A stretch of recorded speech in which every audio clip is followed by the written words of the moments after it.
श्री शिवाय नमस्तुभ्यम दोस्तों। हर हर महादेव। स्वागत है आपका हमारे YouTube चैनल शिव और शक्ति में। ओम गण गणपते नमः। हरे कृष्णा। ओम नमः शिवाय। पौष मास की कथा सुनने वाले सभी भक्तों का आज की कथा में दिल से स्वागत है। आप सभी भक्तों का दिन शुभ और मंगलमय हो। हे प्रिय भक्तों, अपना जो भी भला हम कर सकते हैं इसी जन्म में हमें करना है। तो आइए महात्म्य कथा से पहले अति सुंदर कहानी को सुनते हैं। जय श्री गणेश। वनवास के दौरान जब माता सीता जी को पानी की प्यास लगी, तभी श्री रामचंद्र जी ने चारों ओर देखा तो उनको दूर दूर तक जंगल ही जंगल दिख रहा था। फिर वे कुदरत से प्रार्थना करने लगे, हे जंगल जी, आसपास जहाँ कहीं भी पानी हो कृपा वहाँ जाने का रास्ता दिखाएं। हे प्रिय भक्तों, तभी वहाँ पर एक मोर ने आकर श्री राम जी से कहा कि आगे थोड़ी दूरी पर एक जलाशय है, आइए मैं आपका मार्ग पथ प्रदर्शन करता हूँ, लेकिन रास्ते में हमारी भूल चूक होने की संभावना है। श्री राम जी ने पूछा कि वह क्यों? तब मोर ने उत्तर दिया कि मैं उड़ता हुआ जाऊंगा और आप चलते हुए आएंगे, इसलिए रास्ते में मैं अपना एक एक पंख उड़ता हुआ जाऊंगा। उसके सहारे जब तलाश कर आप जब जंगल जाओगे तो प्रिय भक्तों, इस बात को तो हम सभी जानते हैं कि मोर के पंख एक एक विशेष एवं एक विशेष ऋतु में ही बिखरते हैं।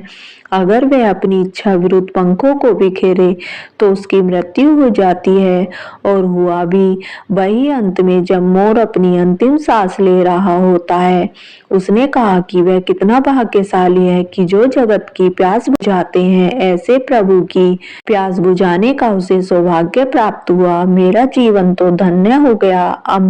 अब मेरी कोई भी इच्छा शेष नहीं रही। तभी भगवान श्री राम जी ने मोर से कहा कि मेरे लिए तुमने जो मोर पंख बिखेर कर मुझ पर जो ऋणानुबंध चढ़ाया है, मैं उस ऋण को अगले जन्म में जरूर चुकाऊंगा। मेरे सर पर आपको चढ़ाकर तत्पश्चात अपने जन्म में श्री कृष्ण अवतार मैं उन्होंने अपने माथे पर मयूर पंख को धारण कर वचन अनुसार उस मयूर का ऋण उतारा। हे प्रिय भक्तों, तात्पर्य यही है कि अगर भगवान को ऋण उतारने के लिए फिर से जन्म लेना पड़ता है तो हम तो मानव हैं, ना जाने हम तो कितने ही ऋण अनुबंधों से बंधे हुए हैं। उसे उतारने के लिए हमें तो कोई जन्म भी कम पड़ जाएगा, कई जन्म भी कम पड़ जाएगा। इसलिए अपना तो जो भला हम कर सकते हैं इसी जन्म में हमें करना है। हरे कृष्णा। जय श्री राम। तो आइए अब सुनते हैं आज की पुण्य फल देने वाली महात्म्य में कथा। ओम नमो नारायणाय। राजा की विशाल सेना को देखकर जमदग्नि के आश्रम वासी भय से मूर्छित हो गए और महेश्वर ने मंत्र उच्चारण पूर्वक बाणों का एक ऐसा जाल बिछाया कि उससे आश्रम भूमि पूरी ढक गई। सारी सेना उसी में आबद्ध हो गई। तब राजा ने रथ से उतरकर महर्षि को नमस्कार किया। महर्षि ने उसे आशीर्वाद दिया। राजा ने फिर आक्रमण किया और इस प्रकार कई बार राजा आक्रमण करता रहा और मूर्छित होता रहा, पर समाशील मुनि ने उसका वध नहीं किया। बड़ा घोर युद्ध हुआ और अंत में राजा कार्तवर ने दंतात्रेय मुनि के द्वारा प्राप्त एक पुरुष का नाश करने वाली अमोघ शक्ति का प्रयोग किया। वह भगवान विष्णु की शक्ति थी। उसने मुनि के हृदय को बांध डाला और मुनि ने उसे आघात से जीवन विसर्जन कर दिया और फिर शक्ति भगवान विष्णु के पास वापस चली गई। जगत में हाहाकार मच गया और कपिला गो तात तात पुकारती हुई गोलोक को प्रस्थान कर गई। उसके बाद राजा कार्तवीर्य ब्रह्म हत्या पाप का प्रायश्चित करके अपनी राजधानी को लौट गया। हे नारद, उसके बाद महेश्वरी पत्नी रेणुका अपने पति के मरण से रोने लगी। वे अपने पुत्र परशुराम को पुकारने लगी और उस समय योगी परशुराम पुष्कर में थे। वे उसी क्षण मानस गति से चलकर माता के पास आ पहुंचे। उन्होंने अपनी माता को प्रणाम किया और पिता की अंत्येष्टि क्रिया की तैयारियां की। सारी बातें सुनकर माता के युद्ध न करने का अनुरोध करने पर भी भार्गव परशुराम ने 21 बार पृथ्वी को क्षत्रहीन करने की प्रतिज्ञा कर ली थी और राजा कार्तवीर्य के वध करने का प्रण कर लिया। फिर विलाप करती हुई पति शोक पीड़िता माता को समझाते हुए बोले, परशुराम जी बोले कि हे माता, जो पिता की आज्ञा भंग करने वाले तथा पिता के हिंसक का वध नहीं करता वह तो महान मूर्ख है। उसे निश्चय ही नरक में जाना पड़ता है। आग लगाने वाला, विष देने वाला, हाथ में हथियार लेकर मारने के लिए आने वाला, धन का अपहरण करने वाला, क्षेत्र का विनाश करने वाला, पत्नी को चुराने वाला, पिता का वध करने वाला, बंधुओं की हिंसा करने वाला, सदा अपकार करने वाला, निंदक और कटु वचन कहने वाला, ये 11 वेद विहित घोर पापी हैं। यह तो मार डालने योग्य है। इसी बीच में वहां स्वयं महर्षि भगुआ पहुंचे। वे मनस्वी मुनि अत्यंत भयभीत थे और उनका हृदय दुखी था। उन्हें देखकर रेणुका और परशुराम जी उनके चरणों में गिर पड़े। तब भृगु मुनि उन दोनों से ऐसी विदो बातें कहने लगे जो परलोक के लिए भी हितकारी थी। भृगु भी बोले, पुत्र तुम तो मेरे वंश उत्पन्न और ज्ञान संपन्न हो, फिर विलाप कैसे कर रहे हो? इस संसार में सभी चराचर प्राणी जल के बुलबुले के समान भंगुर हैं। हे पुत्र, सत्य के साथ तथा सत्य के बीज तो श्री कृष्ण ही है। तुम इन्हीं का स्मरण करो। हे वत्स, जो बीत गया सो बीत गया, क्योंकि बीती हुई बात फिर से लौट कर नहीं आती। जो होने वाला वह होने वाला होता है। आगे भी जो होने वाला होगा वह होकर ही रहेगा, क्योंकि प्रारब्ध अन्य कर्म सत्य अर्थात अटल होता है। भला कर्म फल भोग को कौन हटा सकता है? हे पुत्र, कौन किसके पितृ है और कौन किसका पुत्र है, यह सभी इस दस्तर भवसागर में कर्म रूपी लहरियों से प्रेरित हो रहे हैं। बेटा, लोग विलाप नहीं करते, इसलिए अब तुम भी रो मत, क्योंकि रोने के कारण आंसुओं के गिरने से मरने वाले को निश्चय ही नरक में जाना पड़ता है। भाई बंधु आदि कुटुंब के लोग जिस सांकेतिक नाम का उच्चारण करके रोते हैं, उसे वे 100 वर्षों तक रोते रहने पर भी नहीं पा सकते। यह निश्चित बात है, क्योंकि त्वचा आदि पृथ्वी के अंश को पृथ्वी, जलांश को जल, शून्य को आकाश, वायु के अंश को वायु तथा तेजांशु अंशों में विलीप हो जाते हैं। फिर रोने से कौन वापस आएगा? मरने के बाद तो नाम, शास्त्र, ज्ञान, यश और कर्म की कथा मात्र अवशिष्ट रह जाती है। इसलिए जो वेद विहीन लग कर्म है, इस समय तुम वही करो, क्योंकि जो परलोक के लिए हितकारी हो वही वास्तव में पुत्र है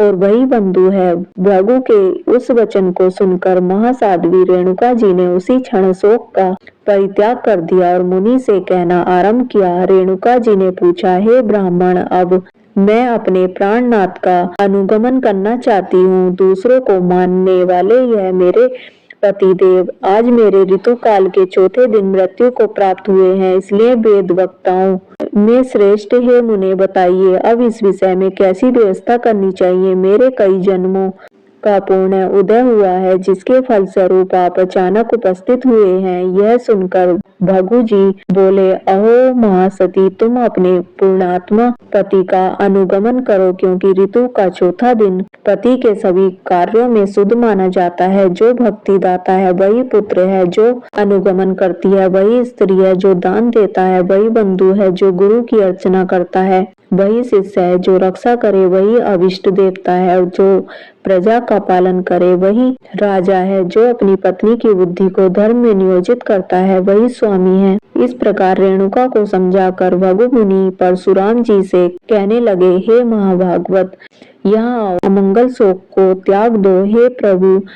हे भृगु नंदन, अपने पिता को दक्षिण सिर करके उत्तान कर दो, नया वस्त्र और यज्ञ पवित्र पहनाओ और आंसू रोककर दक्षिणाभिमुख होकर बैठ जाओ। फिर भक्ति पूर्वक अग्नि से उत्पन्न हुई अग्नि हाथ में ले लो और पृथ्वी पर जो भी तीर्थ है उन सब का स्मरण करो। गया आदि तीर्थ, पुण्यम पर्वत, कुरुक्षेत्र, सरिता में श्रेष्ठ गंगा यमुना कोसी की संपूर्ण पापों का विनाश करने वाली चंद्रभागा गंडकी काशी पंचायत भद्रा भद्रा नर्मदा सरस्वती गोदावरी कावेरी स्वर्ण रेखा पुष्कर रेवत बराश्री कैल गंधमादन हिमालय कैलाश सुमेरु रत्न पर्वत वाराणसी प्रयाग पुण्यम वन वृंदावन हरिद्वार और बद्री इनका बारंबार स्मरण करो। फिर चंदन गुरु कस्तूरी तथा सुगंधित पुष्प देकर और वस्त्र से आच्छादित करके पिता के शव को पिता के ऊपर स्थापित करो। तब भृगु मुनि के आज्ञा अनुसार परशुराम जी ने अपने गोत्र बालों के साथ वह सारा कार्य संपन्न किया। हे नारद, उसके बाद रेणुका ने वहां अपने पुत्र परशुराम को छाती से लगा लिया और परिणाम में सुखदायक कुछ वचन कहे कि हे पुत्र, इस भव सागर में विरोध न कर, संपूर्ण मंगलों का मंगल है और विरोध नाश का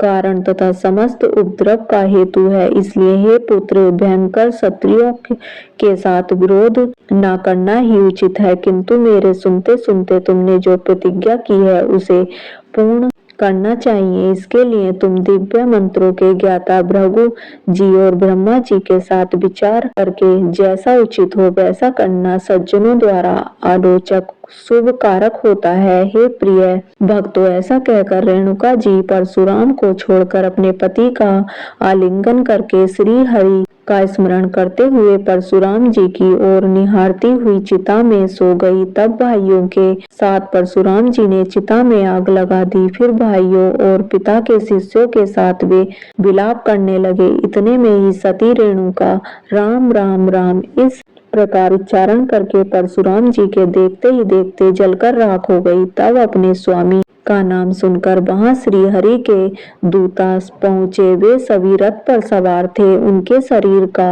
रंग श्याम था। सुंदर 4 भुजाएं थी जिसमें शंख चक्र गदा और पद्म धारण किए हुए थे। उनके गले में वनमाला लटक रही थी और वे किरीट कुंडल तथा रेशमी पीताम्बर से विभूषित थे। वे उस रेणुका जी के रथ में बिठाकर ब्रह्मलोक में ले गए और जमदग्नि को लेकर श्री हरि के निकट जा पहुंचे। वहां वैकुंठ में वे दोनों पति पत्नी निरंतर श्री हरि की परिचर्या जो मंगलों की मंगल है करते हुए श्री हरि के सुनिकट रहने लगे। हे नारद, इधर परशुराम जी ने ब्राह्मणों तथा भृगु जी के सहयोग से माता पिता की शेष क्रिया समाप्त करके ब्राह्मणों को बहुत सा धन दान दिया। फिर गो भूमि स्वर्ण वस्त्र सुवर्ण निर्मित पलंग सहित मनोरम दिव्य शया जल अनन चंदन दीप चांदी का पहाड़ स्वर्ण के आधार सहित स्वर्ण निर्मित उत्तम आसन सुवासित पत्र पादुका फल मनोहर माला फल मूल जल और मनोहर मिष्ठान तथा धन ब्राह्मणों को देकर वे ब्रह्मलोक को चल पड़े। ब्रह्मलोक में पहुंचकर परशुराम जी ने भक्ति भाव से अव्यय आत्मा ब्रह्मा जी को नमस्कार करके रोते हुए सारी घटना कह सुनाई। कृपामयी ब्रह्मा जी ने सारी बातें सुनकर उन्हें शुभ आशीर्वाद दिया और अपने हृदय से लगा लिया। हे नारद, रघुवंशी परशुराम जी को वत्स्य जीवों का विनाश करने वाली दुष्कर एवं भयंकर प्रतिज्ञा को सुनकर चतुर्मुख ब्रह्मा जी को महान विस्मय हुआ। वे प्रारब्ध बस सब कुछ घटित हो सकता है ऐसा मन में विचार कर परशुराम जी से परिणाम में सुखदायक वचन बोले। ब्रह्मा जी परशुराम जी से बोले कि हे बहुसंख्यक जीवों का विनाश करने वाली तुम्हारी प्रतिज्ञा दुष्कल है, क्योंकि यह सृष्टि भगवान श्री हरि की इच्छा से उत्पन्न होती है। हे पुत्र, उन्हीं परमेश्वर की आज्ञा से मैंने बड़े कष्ट से इस सृष्टि की रचना की है, लेकिन तुम्हारी निर्दयता पूर्ण घोर प्रतिज्ञा सृष्टि का लोप कर देने वाली है। तुम एक क्षत्रिय के अपराध से पृथ्वी को 21 बार भूप रहित कर देना चाहते हो और क्षत्रिय जाति को समूल नष्ट करने की तुमने ठान ली है, किंतु ब्राह्मण क्षत्रिय वैश्य शूद्र ये 4 प्रकार के सृष्टि नित्य है, जो श्री हरि की ही आज्ञा से पुनः पुनः आविर्भव और तिरोहित होती रहती है। अन्यथा किसी प्रातः कर्मानुसार तुम्हारी प्रतिज्ञा पूर्ण होगी।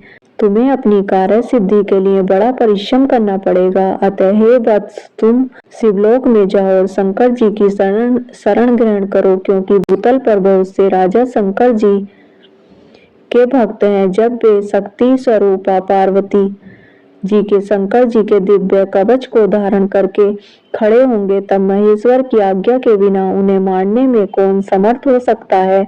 इसलिए जो विजय का कारण एवं शुभ कारक है, उस उपाय को तुम यत्न पूर्वक करो, क्योंकि उपाय पूर्वक आरंभ किए गए कार्य ही सिद्ध होते हैं। इसलिए तुम शंकर जी से श्री कृष्ण के मंत्र और कवच को ग्रहण करो। वह वैष्णव तेज परम दुर्लभ है, उसके प्रभाव से तुम शिव और सप्त दोनों तेजों पर विजय पा सकोगे।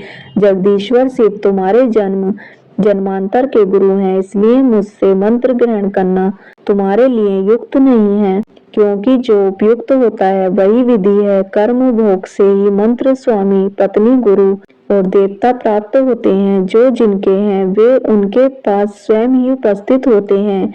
यह अटल है। हे भृगुनंदन, तुम त्रिलोक के विजय नामक श्रेष्ठ कवच ग्रहण करके 21 बार पृथ्वी को भूपित कर डालोगे। दानी शंकर तुम्हें दिव्य पाशुपतास्त्र प्रदान करेंगे। उस दिए हुए मंत्र के बल से तुम क्षत्रिय समुदाय को जीत लोगे। ओम नमो नारायणाय।